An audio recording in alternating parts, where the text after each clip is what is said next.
Tes.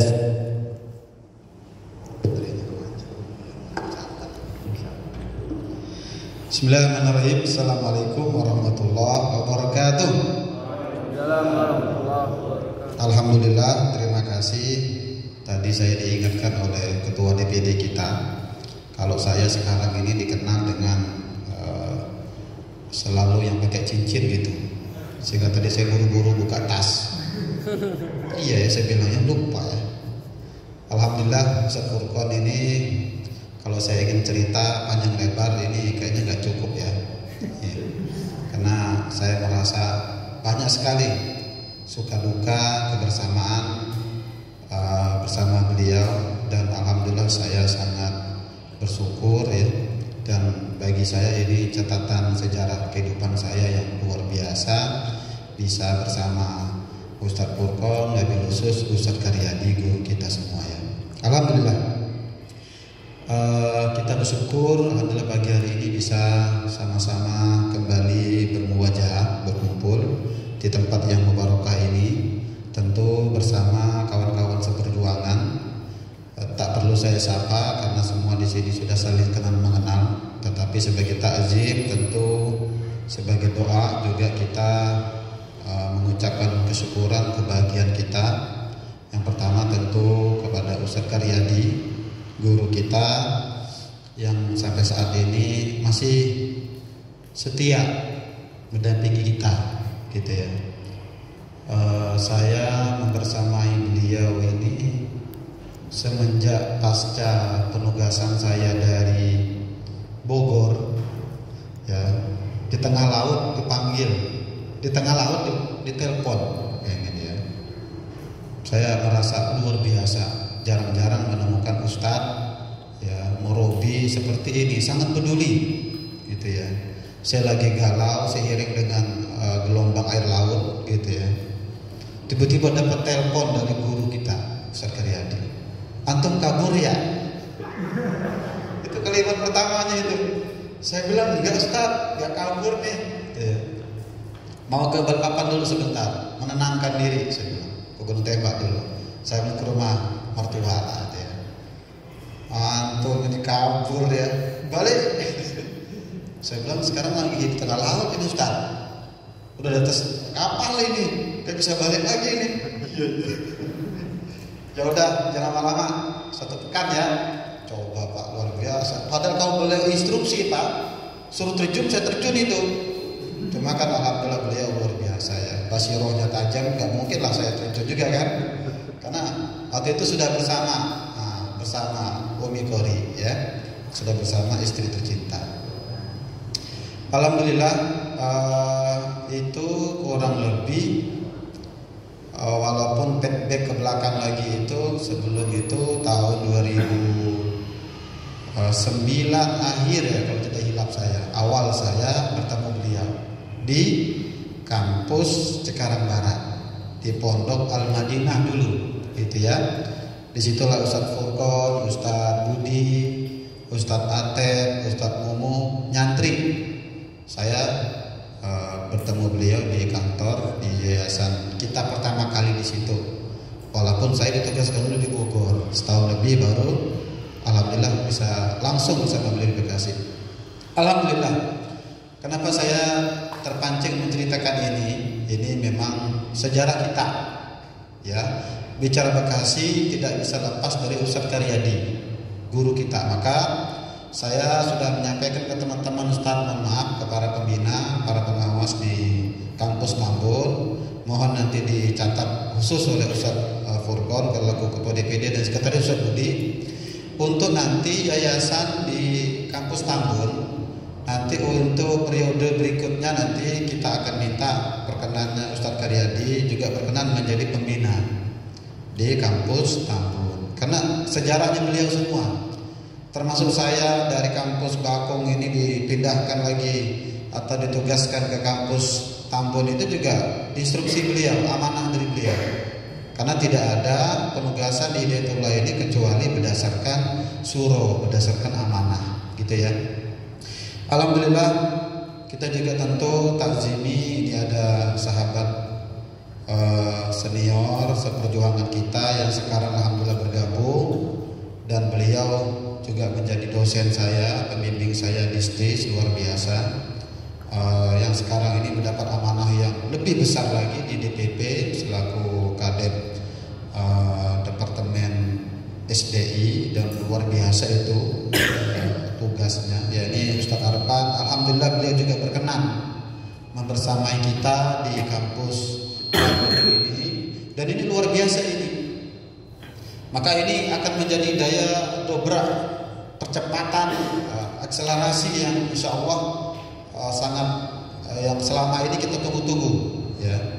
Alhamdulillah para ustadz yang saya muliakan, ada Abi Kirno dan kawan-kawan seperjuangan yang lain, ini upgrading dai ini adalah sebuah keniscayaan bagi kita. Karena apapun profesi kita, termasuk saya selaku pengacara saat ini, mediator, DPS, ya, amanah-amanah yang lain di beberapa lembaga di Hidayatullah ini, tentu kita nggak bisa lepas. Maka saya katakan ya, ada dua amanah di Hidayatullah ini. Siapapun dia, apapun amanahnya, apapun profesinya, itu amanah ini melekat di dalam diri kader, pengurus, bahkan jamaah Hidayatullah. Apa itu? Yang pertama dai, yang kedua guru. Ini profesinya melekat, ya.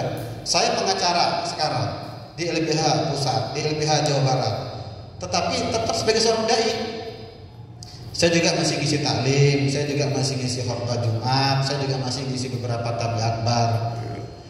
Di bidang profesi hukum pun sebagai seorang pengacara sekalipun tentu ada nilai-nilai dakwah yang kita tetap mainkan, kita perankan. Contoh ya, Ustaz Dudung itu sudah beberapa kali alhamdulillah klien-klien beliau, saya belum pernah ya, ini beliau Ustaz Dudung ya, Kadep Hukum dan Advokasi DPP ataupun sekaligus Direktur LBH Pusat. Itu sudah beberapa klien beliau itu masuk Islam, bersyahadat. Tahu nggak kenapa yang klien beliau yang non Muslim itu bisa tertarik dengan Islam? Itu melihat Ustadz Dudung, dan alhamdulillah semoga juga saya masuk di dalamnya, selalu wudu. Sehingga sering pertanyaan itu begini, kenapa sih Bang, Pak, kok wajahnya bersih gitu? Kadang-kadang kalau habis kamar mandi selalu basah gitu. Kata saudara, kami ada namanya wudu, membersihkan badan, membersihkan diri. Wudu itu. Dari situ mereka terpancing, oh, apa sih itu? Gimana sih agama itu? Alhamdulillah Allah berhidayah, masuk Islam. Ada lagi hal yang lain, lihat kukunya dilihat. Kok kukunya bersih-bersih ya, pengacara LBH itu. Ada lagi ganteng-ganteng ya penampilannya ya. Tertarik mereka. Itu nilai-nilai dakwah. Tentu dengan dakwah bilhal, gitu ya. Dan alhamdulillah cukup banyak anak-anak klien kita itu masuk, anak-anaknya akhirnya nyantri di pondok Hidayatullah, gitu ya. Jadi sekali lagi maksud saya, apapun profesi kita, maka acara upgrading dai ini adalah sebuah hal keniscayaan. Nah, penting bagi kita upgrade. Antum sebagai seorang dai, ini saja sekarang kita ditambut keteteran Ustaz, keteteran. Ya, maka saya bersama Ustaz Suparman tentu nanti akan langsung di backup oleh DPD harapannya, karena nanti ini sifatnya bisa skala langsung satu kabupaten. Dengan semakin banyaknya permintaan untuk dai, untuk khotib, ini juga kita agak keteteran. Ustaz Syukur ini sebagai selaku sekretaris agak bingung sekarang. Siapa yang akan ditugaskan lagi, ditempatkan lagi? Saya sendiri kadang-kadang double ya jadwal khutbahnya, belum besar rahmatnya. Alhamdulillah kita kedatangan satu kawan lagi, yakni Ustadz Mutajirul Zaman, sekarang bisa membantu di situ. Ya, ada Ustadz Rahman, saya sendiri, Ustadz Hakim, Ustadz Fidin ini sudah mulai mengisi ini. Tadi ini kori kita yang tilawah tadi ya. Ustaz Susilo sudah mulai rutin, Ustaz Syukur sudah mulai maju, tambah Ustaz Tasir, Ustaz Parman juga sudah mulai tampil. Ini mau tidak mau karena inilah yang bedanya ya. Kalau khotib, kalau dai yang rata-rata umum di luar itu hanya sebagai begini, mereka mengisi khutbah itu, mengisi ta'lim itu, kebanyakan itu mohon maaf ya, belum tidak murni sebagai seorang dai. Apatah lagi banyak yang tidak berbackground pesantren. Banyak sekali jamaah itu, banyak sekali kaum muslimin itu ingin mencari dai-dai itu yang memang dia selain praktisi, memang orang pesantren. Karena beda Pak, beda ruhiyahnya, spiritnya itu beda. Karena mereka yang berhari-hari selain mendidik santri, membangun pesantren, dan terasa perjuangan Islamnya. Maka kita yang qadarullah Allah takdirkan sebagai dai hidayatullah yang memang notabene berbasis pesantren, ini dituntut sekarang ini untuk terus kita ini mengupgrade diri, baik kemampuan secara akademisinya, baik kemampuan retorikanya, kemampuan menyampaikannya, komunikasi bil lisannya, gitu ya. Tentu nanti dengan GNH-nya dan sebagainya, ini harus mau tidak mau kita upgrade terus. Maka saya selaku pembina, bukan ketua ya, mohon maaf. Nah ini alhamdulillah, barusan namanya kita sebut. Ini Ustaz Tasir sekarang sudah resmi menjadi warga Hidayatullah Kabupaten Bekasi. Takbir. Luar biasa ya. Ustaz Furqon, ini kita alhamdulillah kedatangan beliau, bergabungnya beliau di Kabupaten Bekasi ini luar biasa Pak. Ya. Ini pemimpin umum, Bapak pemimpin umum Hidayatullah ini sebentar lagi mau ke sini. Ya, mau ke sini. Bukan hanya lagi sekedar ingin ketemu Ustaz Karyadi, ketemu ya lihat Bekasi. Ada hal yang lain yang ingin ketemu beliau. Ya, luar biasa ini. Beliau kan lagi di Malang sekarang. Gitu ya. Isi tabligh akbar di sana. Dan banyak sekali tamu-tamu sekarang yang akan merapat ke Bekasi ini, maka ini juga menjadi satu kesyukuran bagi kita. Kembali ke materi tadi, sambutan ini yang singkat insyaallah. Upgrading ini penting bagi kita. Apatah lagi yang memang persaingan dalam artian fastabiqul khairat ya tentu kita mau tidak mau harus upgrade diri, kemampuan kita ini. Ya. Maka nanti semoga usulan saya Ustaz Furqon, karena kita memang spiritnya sekarang ini bukan melebur dalam artian menjadikan satu kampus, tetapi dua kampus ini dalam artian lebih kuat komandonya, lebih tajam spiritnya, gitu ya. Maka nanti usulan saya semoga saja bisa diprogramkan nanti itu adalah untuk jadwal taklim dan khutbah ala Kabupaten Bekasi. Ini kan sebetulnya sudah mau digawangin kembali atau dikuatkan lagi dengan adanya KMH, Kors Mubalik Hidayatullah ya. Dan kita kan terpusat juga di sana. Tetapi untuk ala Bekasi ini belum dimulai lagi. Saya kira ini bisa menjadi momen bagus upgrading dai ini untuk nanti Departemen Dakwah di DPD bisa memprogramkan sehingga nanti dari DPD ini setiap Jumat sudah bisa mengirim khotibnya sekian orang.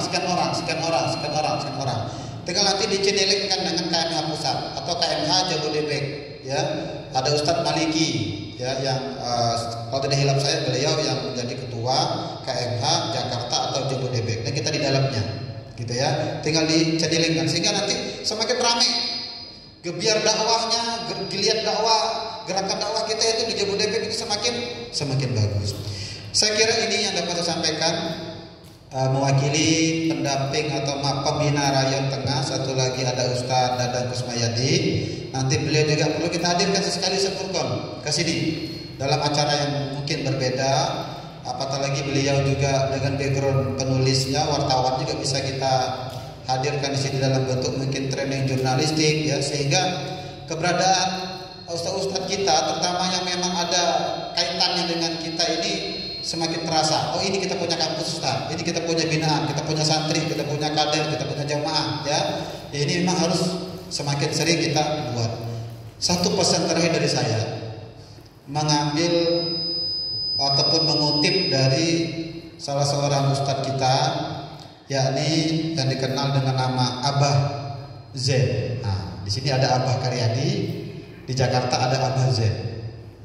Saya masih ingat karena masih baru kemarin waktu acara Akikah Barokah di Tambun, beliau hadir, lagi makan-makan dia ngomong. Waktu itu ngobrolnya dengan Ustaz Rudi, Ketua DPD Kabupaten Karawang. Apa kata beliau? Kalau ada kampus sepi dari tamu,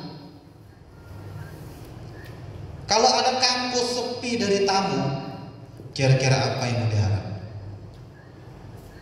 Kalau ada pesantren sepi dari kedatangan tamu-tamu, apa yang mau diharap?